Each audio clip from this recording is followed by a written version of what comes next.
Bonjour, nous avons investigué à l'occasion de 4 vidéos successives l'histoire templière dans le but d'obtenir des éclaircissements et de restaurer la vérité dans la perspective d'une réhabilitation finalement de l'ordre des Templiers, de son action et d'une guérison spirituelle. Aujourd'hui, je te propose une méditation guidée pour te connecter à ton âme templière. Que tu sois au fait d'incarnation que tu aurais pu avoir à cette période, du rôle que tu as pu y jouer ou non, cela n'a pas d'importance. Si tu te sens appelé, tu peux faire cette méditation. Alors pour ceux qui pourraient avoir des coupures au cours du visionnage parce que non abonnés, j'ai mis en ligne cette vidéo sur mon site internet et il y a même possibilité de télécharger l'audio de la méditation, audio pour lequel j'ai même enlevé l'introduction pour que tu n'aies que le voyage. Donc le lien est en description et je précise aussi que j'ai mis une protection sur cette méditation. Lorsque tu auras fait cette méditation, si elle t'a plu, je t'invite à liker la vidéo, à la partager et à me mettre un commentaire. Et maintenant, je te propose de partir en méditation guidée pour un voyage de connexion à ton âme templière. Bonjour et bienvenue dans cette méditation guidée de reconnexion à ton âme templière. Je t'invite à t'installer confortablement, assis ou allongé, à te couvrir pour que tu n'aies pas froid pendant le voyage.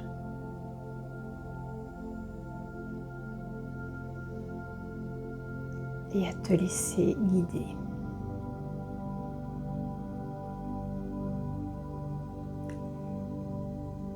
Donc je t'invite à bien sentir les points de contact là où tu es allongé ou assis.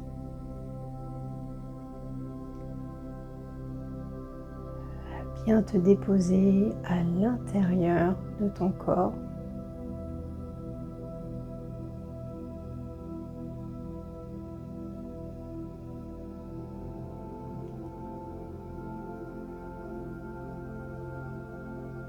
Et à ouvrir tes ressentis.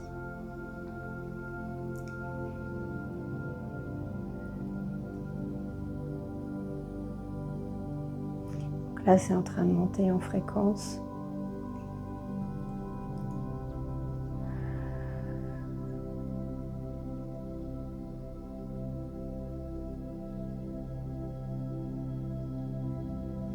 De nombreuses âmes ont eu des incarnations templières ou en lien avec les Templiers. Pendant toute la partie où l'ordre a été officiellement reconnu et a pu œuvrer de manière officielle. Ensuite, pendant toute sa phase d'action dans la clandestinité. Ensuite, au travers de la franc-maçonnerie, jusqu'au moment où celle-ci a basculé du côté obscur. Et il y a eu, après cette bascule, une reprise de l'action templière dans la clandestinité et qui se poursuit encore aujourd'hui. Donc plusieurs siècles d'action, plusieurs siècles à œuvrer.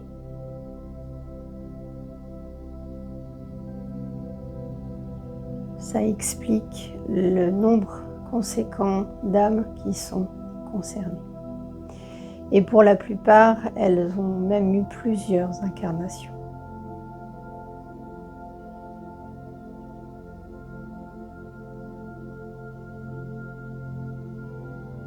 Et le volet chevalier, c'est la partie visible de l'iceberg. C'est la partie prestigieuse. Mais il y a tout un volet en arrière-plan qui a été tout autant efficace et qui a permis un déploiement conséquent de la lumière.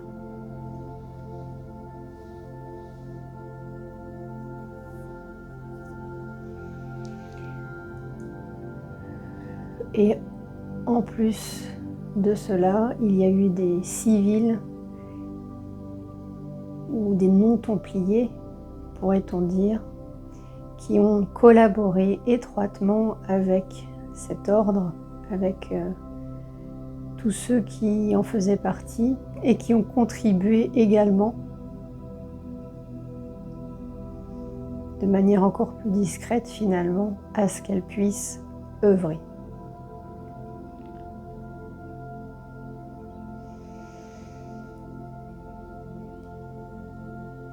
Et cette méditation s'appelle reconnexion à son âme templière, mais c'est en réalité un terme générique pour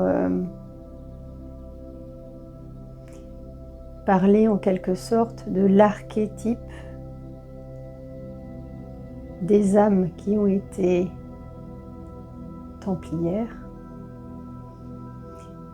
et qui en fait agrègent tout un tas de caractéristiques, de valeurs qui peuvent et qui sont d'ailleurs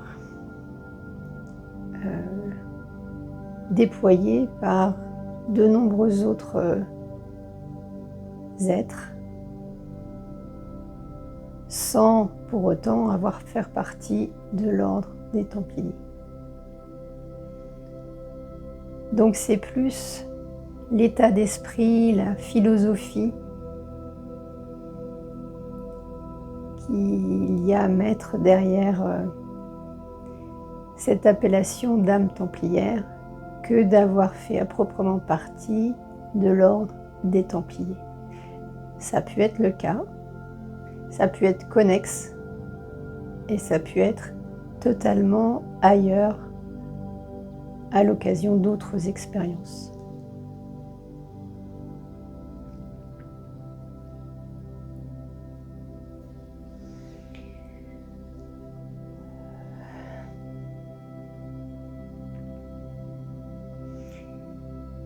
Alors si tu es OK avec ça, nous allons pouvoir aller explorer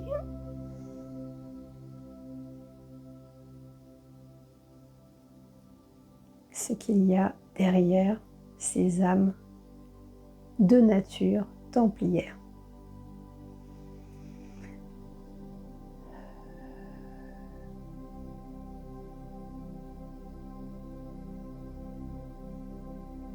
Donc ce sont des âmes pures, ou relativement pures. Dans une incarnation, il est difficile de l'être totalement, donc c'est pur au sens où c'est possible dans le cadre de l'incarnation. C'est-à-dire qu'elles sont empreintes de valeurs, d'éthique, d'un respect profond de la vie,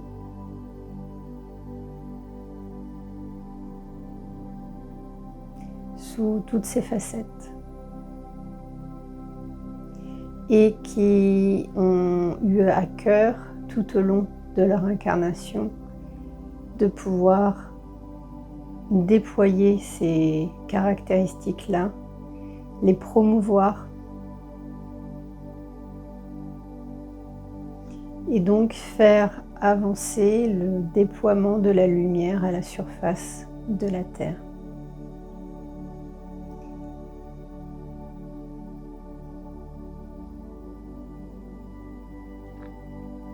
Alors c'est pour cette raison également que l'ordre des Templiers, ils étaient presque végétariens. Ils consommaient un petit peu de viande, mais de manière très restreinte.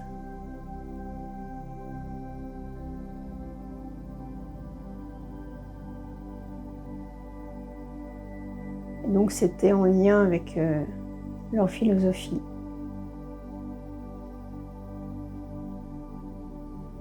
Ils avaient beaucoup de gratitude, d'une manière générale, sur ce que la vie peut leur apporter, donc que ce soit la nourriture, mais également le cadre de vie finalement, ce cadeau qu'est une vie incarnée à la surface de la Terre, même si le contexte est relativement sombre.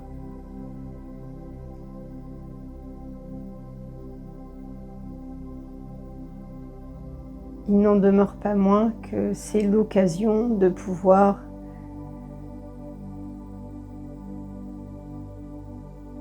porter finalement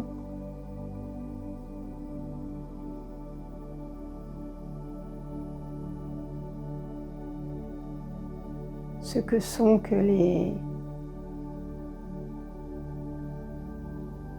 caractéristiques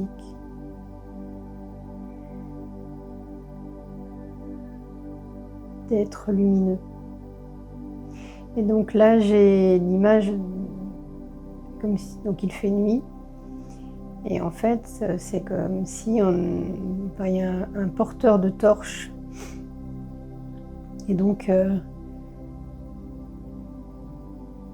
c'est la torche qu'il porte qui permet d'apporter un halo de lumière tout autour de lui. Et il avance. À chaque pas, ça permet de mettre en lumière une nouvelle zone, un nouvel espace. Et en même temps, ce qu'il a laissé derrière lui se réteint, parce que le moment n'est pas encore propice à ce que la lumière subsiste. Mais ça permet de voir, même si c'est furtif, ce que peut apporter la lumière. Et c'était ça l'action des âmes templières. En fait, c'est montrer l'exemple, montrer tous les atouts qu'il y a à œuvrer pour la lumière. Et donc d'arriver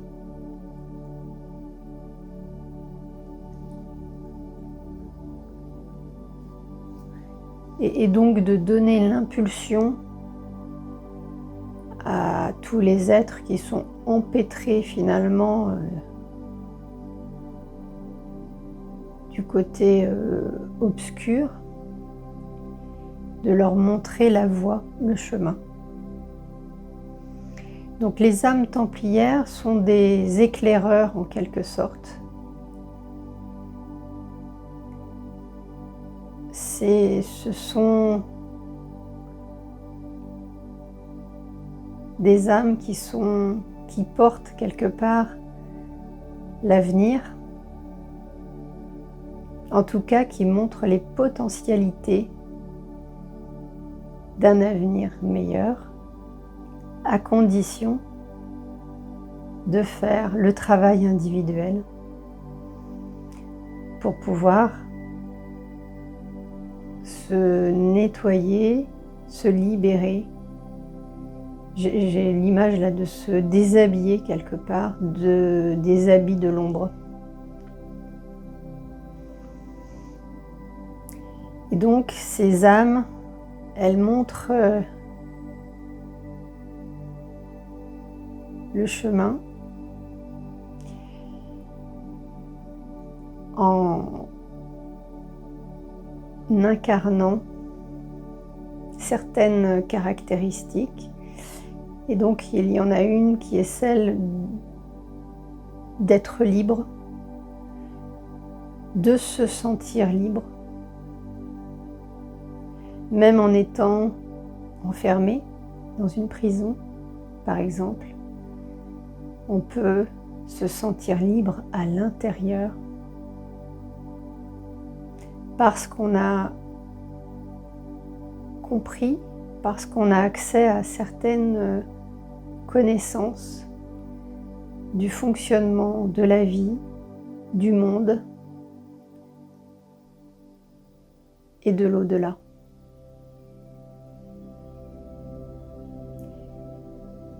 Et avoir accès à cette connaissance, eh bien, ça rend libre.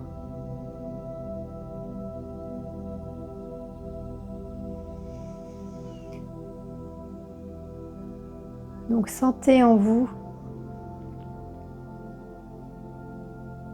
cette liberté profonde d'être,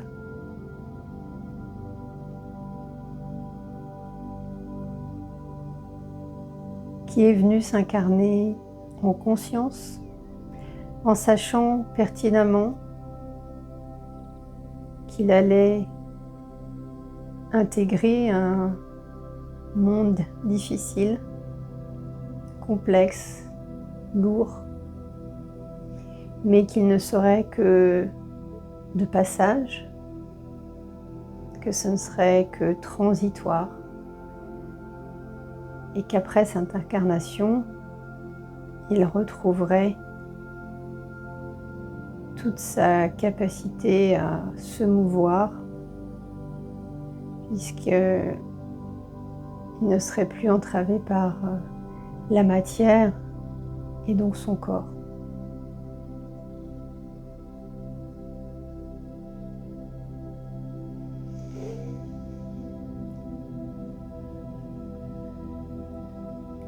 Et donc ça donne toute la latitude pour pouvoir s'expanser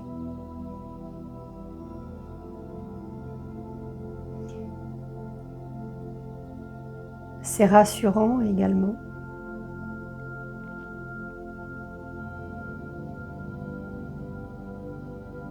C'est-à-dire que la souffrance n'est que passagère.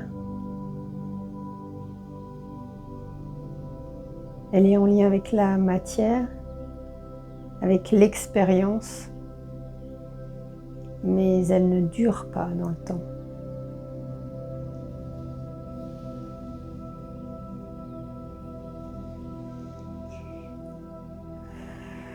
Donc un ressenti profond de liberté.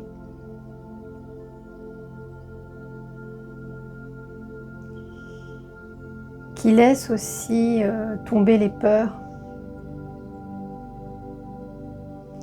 Donc c'est pas le fait de se sentir invincible, mais celui de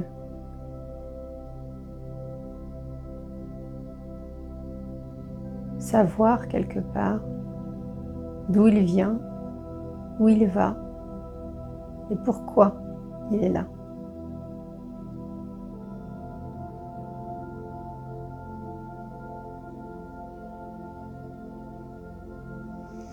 Alors dans les caractéristiques, on a donc également un niveau de conscience qui est nettement au-dessus de la moyenne, on dirait. Ce qui induit un taux vibratoire plus élevé. Ce qui induit également une forme d'autoprotection énergétique plus importante.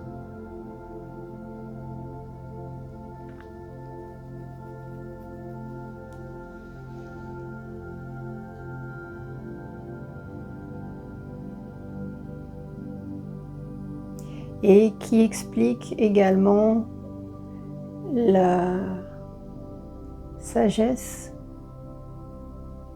Alors même si elle peut être toute relative d'un individu à l'autre, mais il y avait une forme de sagesse plus importante pour ces êtres que l'on peut associer au fait qu'il soit une âme templière.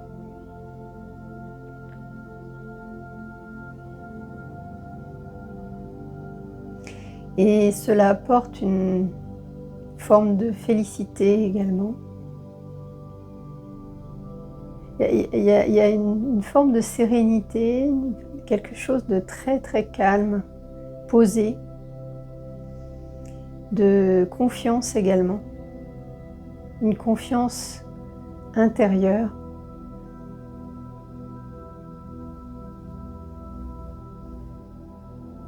Que de l'extérieur on ne s'explique pas, puisque on peut se retrouver dans un contexte particulièrement difficile à vivre, et en même temps les êtres qui ont cette caractéristique d'âme templière, eh bien sont relativement zen finalement, on pourrait dire aussi, relativement détendus. Donc c'est un peu l'inverse du stress.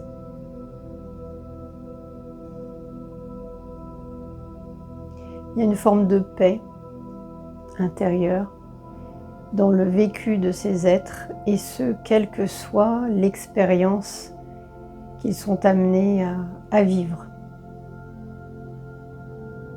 Alors ça n'enlève pas les souffrances auxquelles ils peuvent être exposés, les contrariétés qu'ils peuvent avoir, mais à l'intérieur d'eux, au plus profond d'eux-mêmes, il y a cette forme d'apaisement, de sagesse,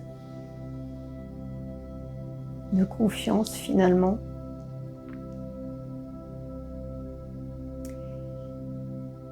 que l'on peut également associer à un lâcher-prise. Donc je t'invite à ressentir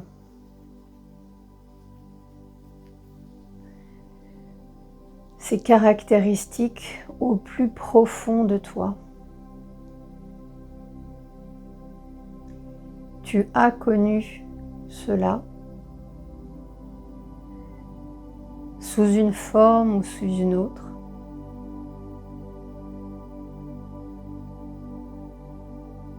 Dans une vie proche ou dans une vie plus éloignée.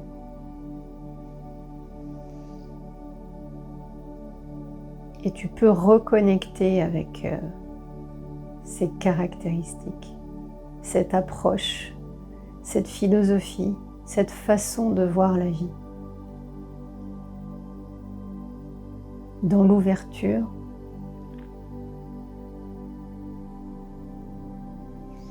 dans l'accueil, dans la gratitude, dans la sérénité, dans le lâcher-prise, dans la détermination pour autant,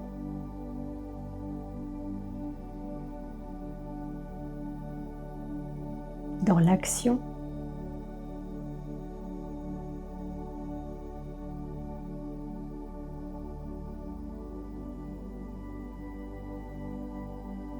avec cette envie profonde de rayonner la lumière divine.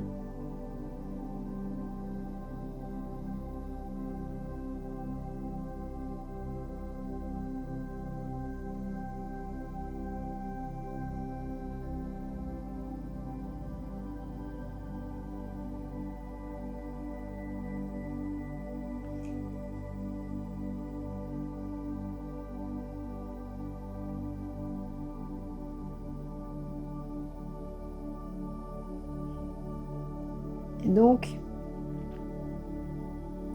rayonner cette lumière divine, c'est venir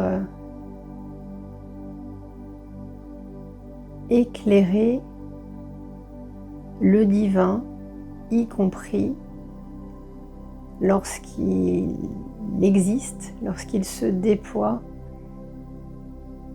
dans des parties plus sombres.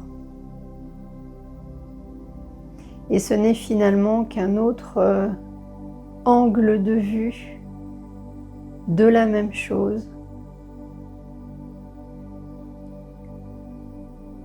Donc c'est comme si la lumière c'était le côté face et que l'ombre c'était le côté pile d'une même pièce.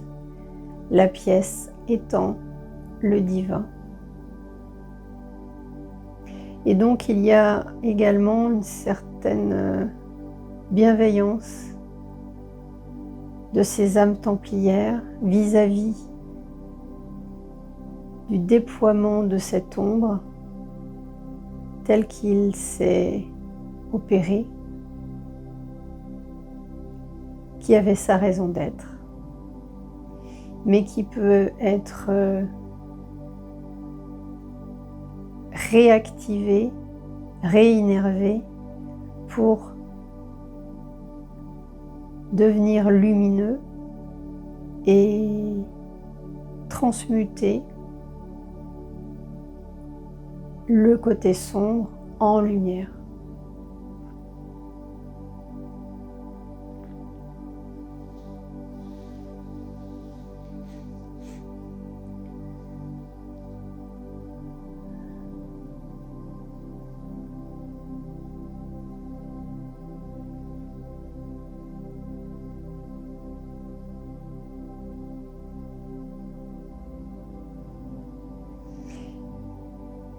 Et cette bienveillance, elle est également liée au fait que les êtres qui sont empreints de sagesse et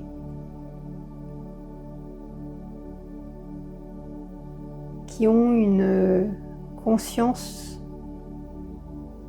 plus élevée ont également compris, accueilli et accepté le fait que pour en arriver là, ils avaient eux-mêmes, à un moment donné, œuvré du côté sombre. Et que ce qu'ils y ont appris, ce qu'ils y ont compris, leur a permis de pouvoir prendre une autre trajectoire en conscience et de savoir pourquoi ils allaient œuvrer pour la lumière et pourquoi ils ne replongeraient plus du côté obscur de la force. Mais que c'était un passage nécessaire, instructif et là aussi transitoire.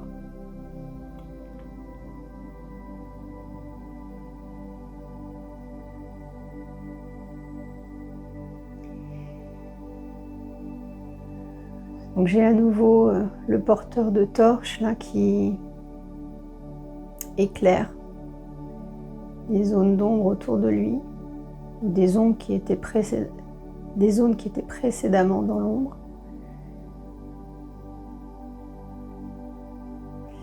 Et c'est ça le rôle de ces âmes templières, c'est montrer ce qui se cache dans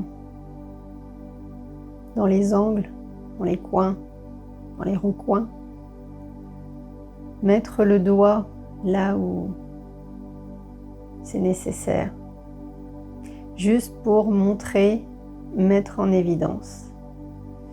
Et donc ces âmes templières, elles ont un rôle un peu ingrat quelque part, en tout cas quelque chose qui n'est pas toujours facile à porter, qui est d'être également celui qui, parce qu'il montre les choses, parce qu'il est authentique, eh bien il peut déranger, parfois, beaucoup, souvent. Tout dépendra du milieu dans lequel il évolue et de la période à laquelle il s'incarnera. Donc ce rôle de grain de sable dans un rouage qui était pourtant bien huilé, qui était celui d'asservir les êtres par la peur, par la soumission, par la non-connaissance. Eh bien, les âmes templières, elles sont là pour venir faire gripper la machine.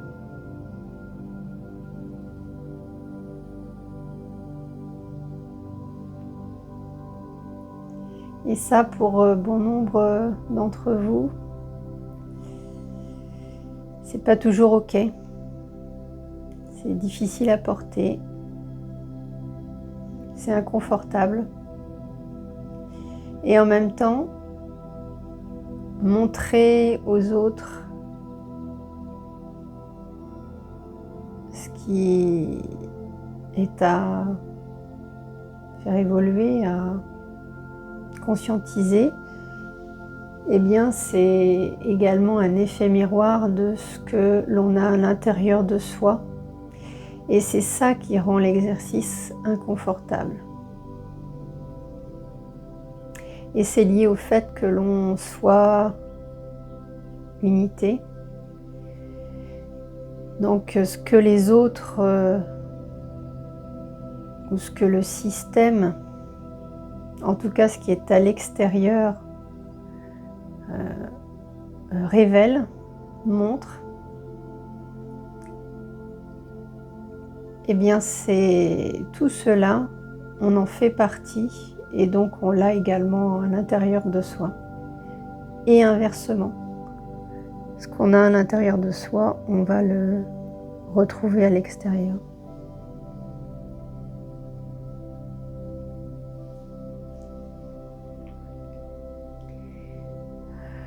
Donc on a également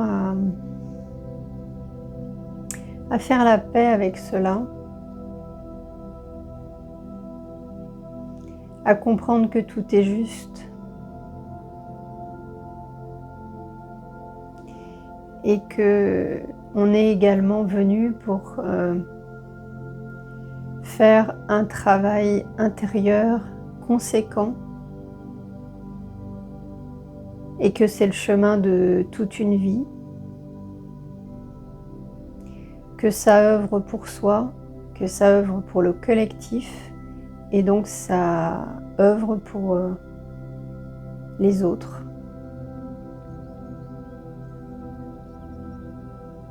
Et c'est ok.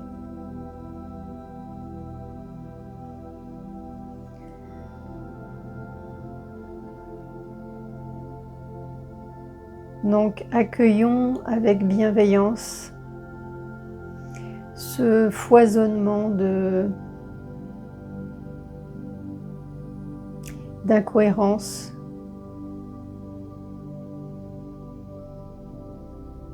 de violence aussi.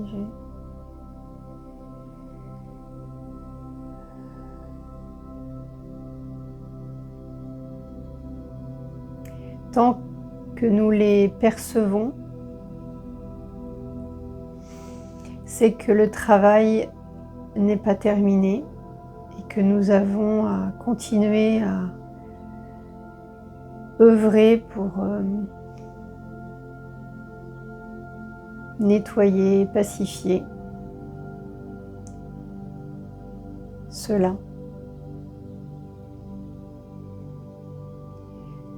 Alors dans bon nombre de cas, c'est en lien avec des mémoires que l'on porte de cette vie, d'autres vies du transgénérationnel,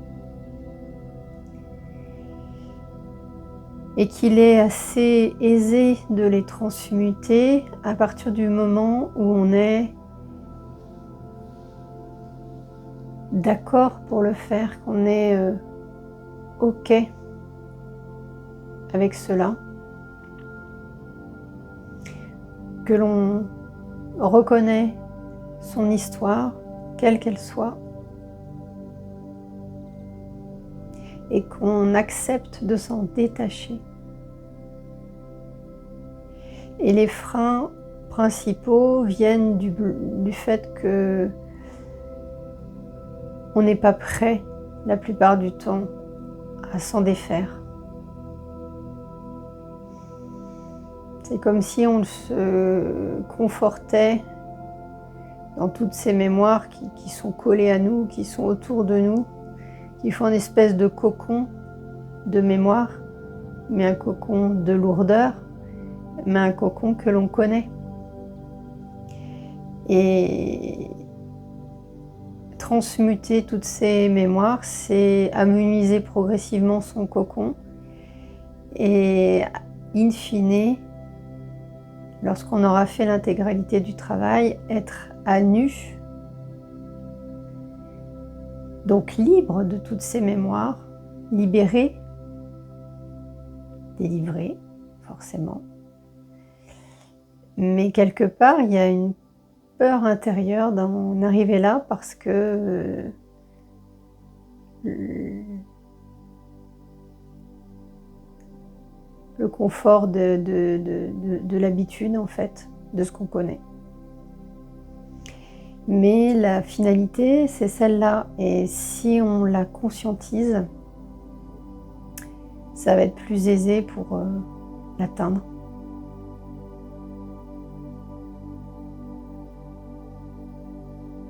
Et une fois pleinement nettoyé, on peut faire un saut quantique colossal pour aller vers autre chose.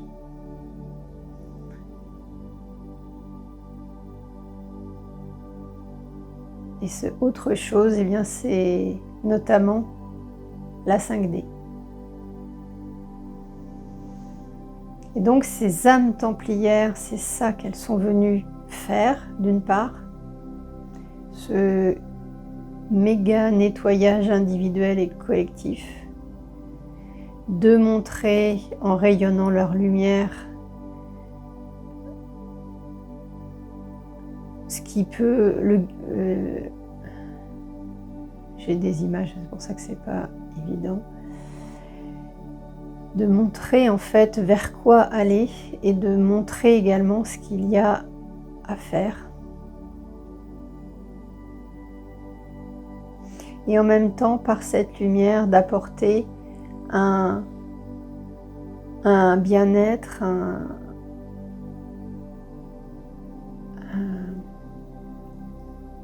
un certain confort finalement à ceux qui sont en proximité. Parce que ces âmes templières sont rassurantes. Par leur sagesse, leur confiance en elles, elles sont rassurantes.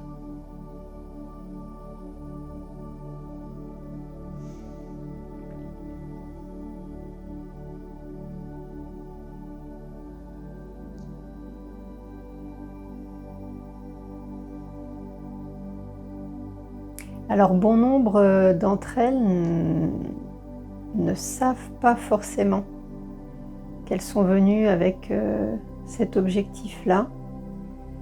Elles peuvent le ressentir partiellement, totalement, ou pas vraiment, parce que le travail peut aussi se faire de manière inconsciente. Mais ça induit quand même un ressenti de vivre beaucoup de galères, de situations complexes, parce que la compréhension, la conscientisation n'est pas opérante. Donc le travail s'opère, mais c'est plus inconfortable pour l'être incarné. L'âme, elle sait le travail qui s'opère, mais l'être, pas forcément. Donc plus vite l'être conscientise sa destinée quelque part, ce pourquoi il est là, mieux c'est.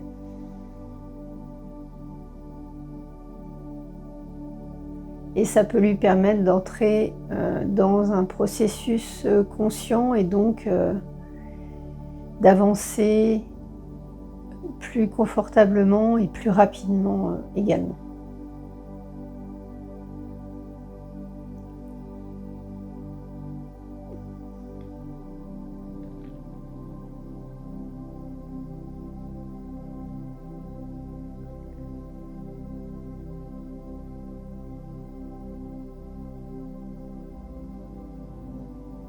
Donc là, c'est très agréable.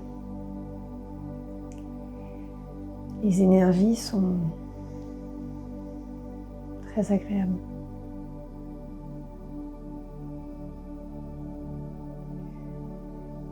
Donc je t'invite à ressentir en toi le processus qui est en train de s'opérer.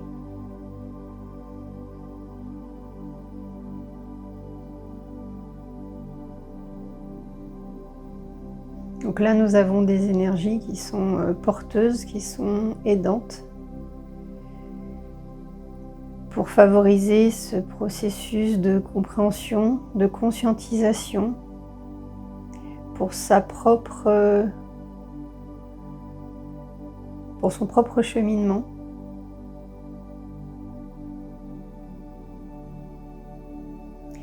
Donc vous aurez pendant cette méditation ou après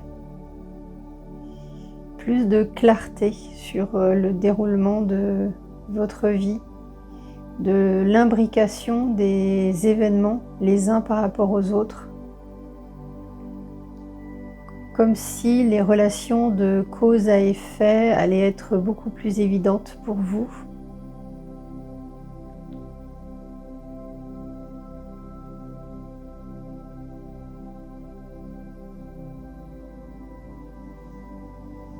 Et également avec une clarification du cheminement. En fait, c'est comme si la trajectoire que vous empruntez allait être plus évidente pour vous, en objectivant d'où vous êtes parti, ou dans votre enfance, par où vous êtes passé, où vous en êtes aujourd'hui, et ce vers quoi vous allez, avec pour certains une interrogation et peut-être un ajustement de trajectoire pour aller vers autre chose.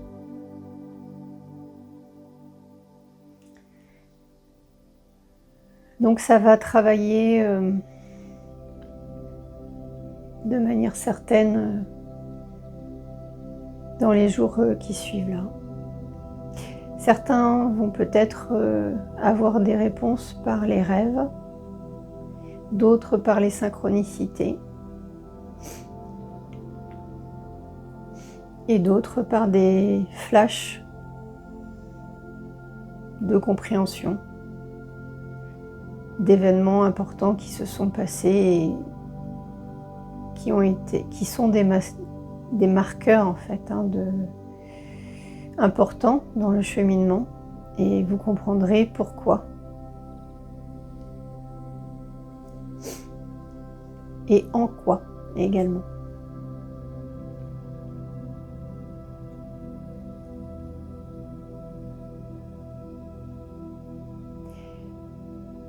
Donc, votre caractéristique est celle d'être une âme templière.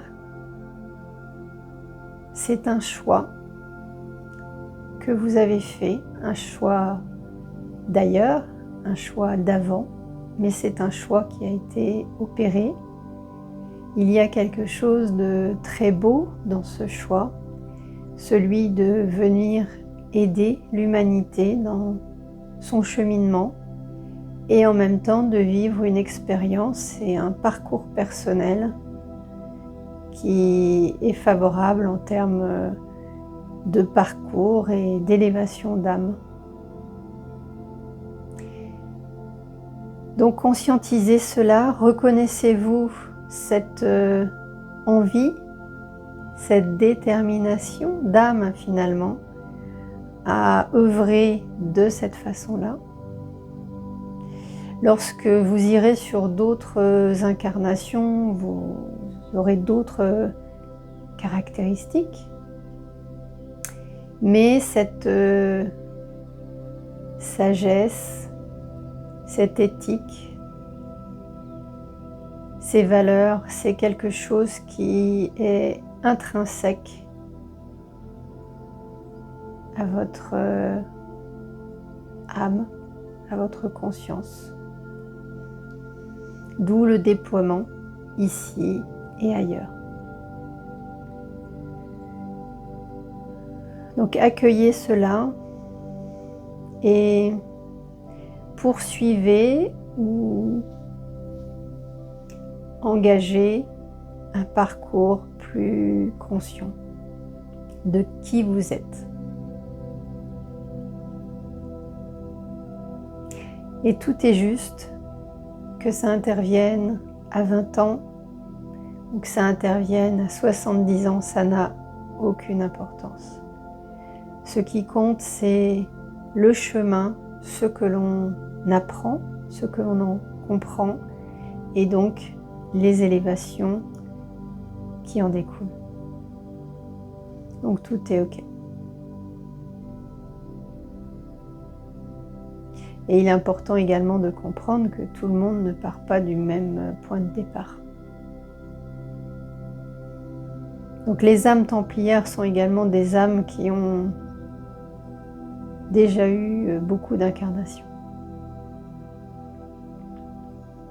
Donc je répète, puisqu'ils me le redisent, c'est plutôt la caractéristique, l'archétype de l'âme templière, que l'on ait été templier ou non.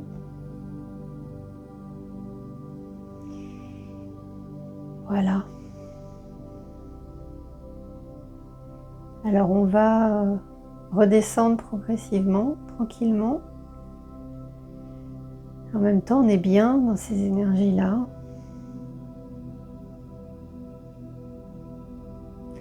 Donc, apprécions. Profitons. Et redescendons progressivement pour bien reprendre, réintégrer pleinement notre corps, tout en gardant les enseignements associés à cette méditation. Donc elle comporte des encodages qui vont activer des fonctionnalités intérieures. Donc qui vont venir en soutien de ces processus de conscientisation à venir. Donc je vous invite à bouger les mains, les pieds, voilà, le dos, à rouvrir les yeux quand vous êtes prêts. Voilà. Et si vous avez eu des messages, pensez à les noter, à les écrire tout de suite et laissez ouvert cette page que vous allez commencer à écrire pour y rajouter dans les heures, les jours qui viennent, les compréhensions que vous ne manquerez pas d'avoir. Voilà, je vous remercie, je te remercie en fait. Le vous, c'est les guides, le toi, c'est moi. Donc ravie d'avoir pu faire cette méditation à tes côtés et à très bientôt. Namasté.